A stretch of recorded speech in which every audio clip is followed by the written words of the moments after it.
Another very unusual incident happened to two elders from the Dutch Reformed Church. They had come to the meetings and watched. One of them, as he heard Brother Branham diagnose the cases, telling the people what was wrong with them, and then as he witnessed miracles performed, became convinced that it was of God. The other elder sat there and also watched Brother Branham diagnose the cases, telling the people secret things of their heart, and that in the name of Jesus they had been healed and could get up and go home claiming and rejoicing in their healing. He became convinced that it was the result of demon power. The two men were both sincere, but they had come to different conclusions. The first elder went home.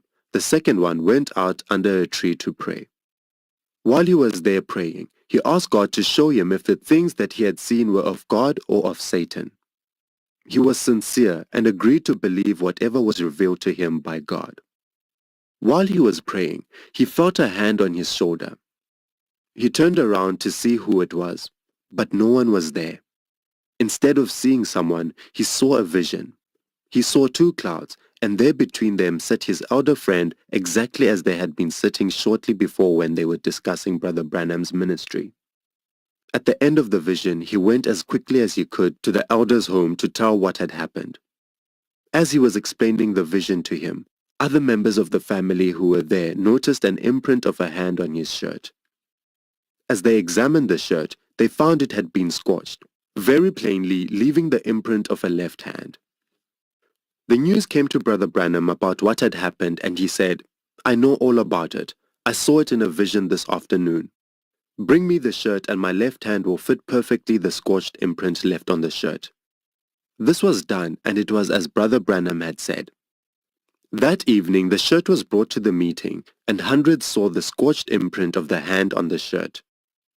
One evening, as Brother Branham called for the prayer line to be formed, we found one of the numbers called was missing. Billy Paul had given out the prayer cards earlier in that same service, so we felt sure the person holding that number was present. Brother Branham requested everyone holding prayer cards to recheck their number, and if they held the missing number to please come forward. A lady then stood up and explained that she had that number. However, when she had first received the prayer card, she felt something go through her body. It was similar to an electric shock, only milder but of a longer duration. She had cancer on her lip, which was constantly painful. After this shock-like sensation, the pain was gone. She felt that she was healed, and therefore it was not necessary for her to go up in the prayer line. A Dutch Reformed elder came into the line for prayer. After praying for him, Brother Branham told him that he had received his healing and could go home praising God. He said also, "You have a wife who is at home suffering with cancer. You can rejoice because she is well too." Later, as the man approached his home, he saw that all the lights in the house were on and a couple of cars were outside. He became rather disturbed, wondering what was happening. As he entered the house, he saw his wife out of bed, feeling fine and thanking God for healing her body. She had called some friends when she felt she had been healed, and they had come over. Together they all rejoiced in the healing that both had received. During another meeting in Johannesburg, a young boy, about 7 or 8 years old, was called up in the prayer line. Brother Branham spoke to the boy for a few minutes, explaining that the weak heart which he had was caused by demon oppression. He told him that he would be delivered and someday would be preaching the same gospel that was now being brought to the people of South Africa. Suddenly, Brother Branham turned to the audience, and during the next few moments of silence, it was evident that he was seeing a vision of something over the audience. Then he pointed directly out over the pulpit and said that there was also a little girl and another boy out there suffering with the same affliction. Everyone felt tense as he pointed in the direction he knew they were, but could not find them. As moments passed, he insisted that they were there. He said that the spirit that was binding this boy was calling for help to other kindred demons in the audience. He continued to look but could not find them. Brother Baxter came up from behind and putting his hand on the back of Brother Branham caused him to move forward. As he did this, Brother Branham came closer to the pulpit and was able to see those who were just in front of it.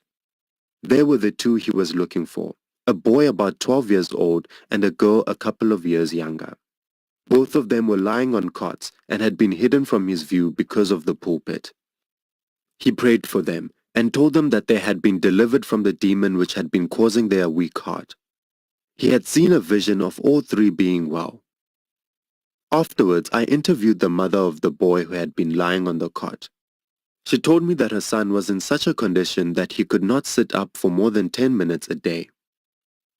Brother Branham's ministry is very unusual, and as Brother Bosworth so often reminded us, there has never been anything like it since the time when Christ was here on earth. God has been good to his people, and from time to time has given us seers and prophets. But as far as we are able to find in the annals of history, there has been no one else with a ministry such as Brother Branham's.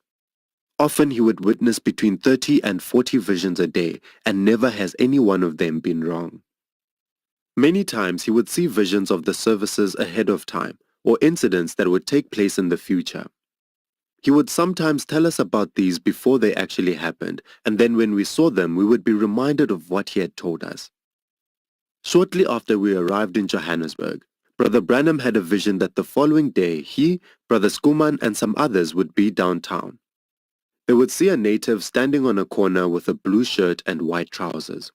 Brother Branham described the native, even describing the corner and the building by which the native was standing. The next day they went downtown and Brother Branham related this vision to those who were with him. As they were walking downtown, they rounded a corner and there directly in front of them stood this native, dressed exactly as Brother Branham had described him. The surroundings too were just as he had mentioned.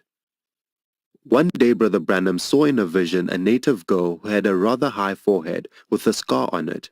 She was sitting on the ground looking down as if she were doing something with her hands. Brother Branham related this vision to others, and a few days afterwards they were out driving around and there was this girl alongside the road selling beads. No one else in the car at first recognized the girl as being the one that Brother Branham had seen in the vision. After they had driven by about a half a mile, Brother Branham asked them if they would not stop and turn around because he wanted to see this girl who was sitting there by the road, making and selling these beads. They went back and stopped to look at some of the beads. Just as they were ready to go, Brother Branham said, "Doesn't anyone recognize this girl?"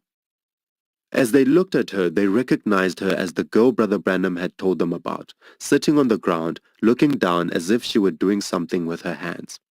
When she looked up, they also saw her high forehead and the scar. The first evening Brother Branham was in the home of Brother Schoeman, the chairman of the National Committee. He had a vision of what had happened to Brother Schoeman's daughter. She had had an operation on her eye. Brother Branham described the operation just as it had happened. Brother Schoeman confirmed everything that had been said. It was just as it had happened.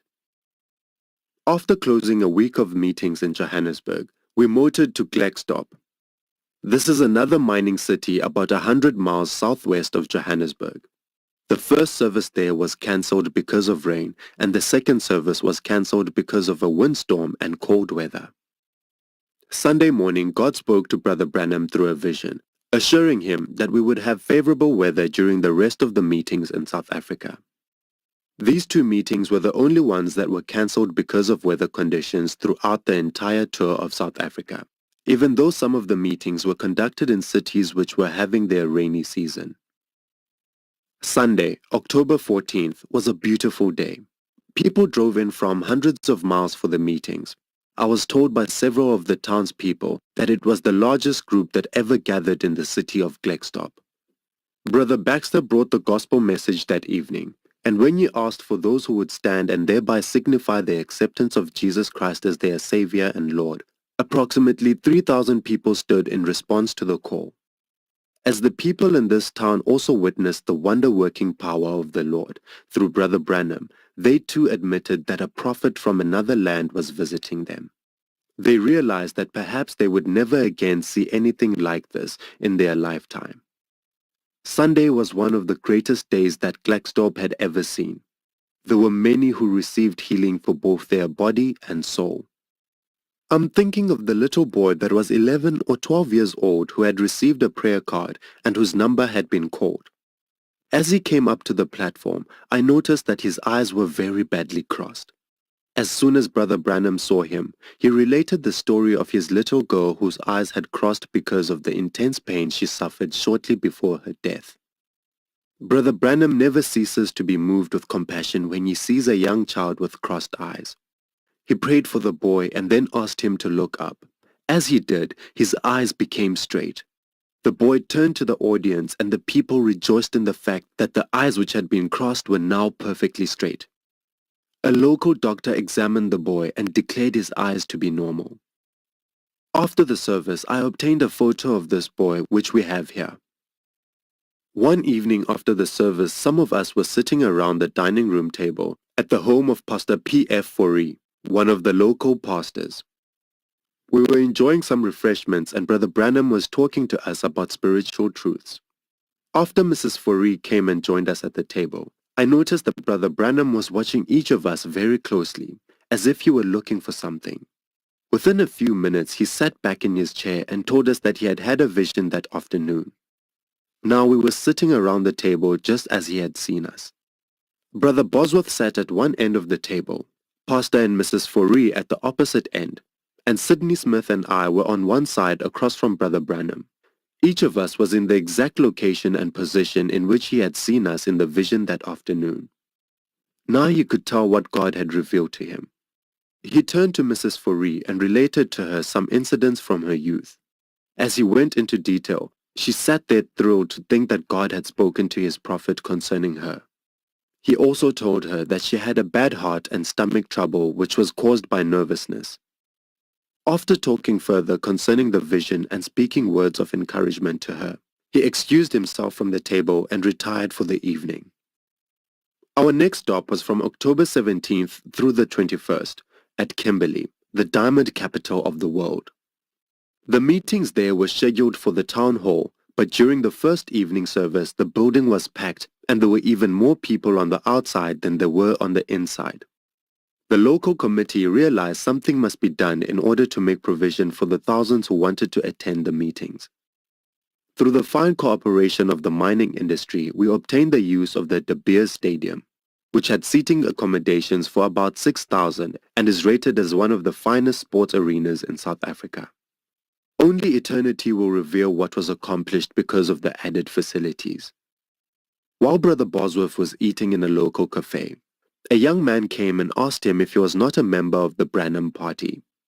He told him that he had come from Southwest Africa and that his 5-year-old daughter was dying of cancer. He asked Brother Bosworth what could be done so that his child might receive the healing which he realized Christ had purchased. Brother Bosworth explained to him that although he might not be able to obtain a prayer card, he still could obtain healing. He advised him to be in constant prayer that God would give Brother Branham a vision of his child who was suffering from cancer. The man came to the service believing God. As he stood on the side, praying, Brother Branham turned to him and said, "Go home. If you can believe, your child who is at home suffering with cancer will be well." Afterwards, I asked Brother Branham what he had seen in connection with this man, and he told me he had seen a vision of a little girl lying on a bed, suffering with cancer. A halo hanging directly over the man indicated that it was that man's child. Sidney Smith of Durban, who was traveling with us at this time, related to me a very impressive incident. Mr. Smith had just stopped at the house where Brother Branham was staying to get him for a service. As he stepped out of the gate into the street, he was met by a very thin man who recognized Brother Branham and asked him to pray for him. The man rolled up his sleeves to show how thin his arms were. They were no larger than the size of a man's wrist. Brother Branham looked at him and said, "You are suffering from TB. Do you believe God?" The man said, "I believe God." Brother Branham prayed for him and spoke to him for a few minutes, after which he said, "Let's see your arm again."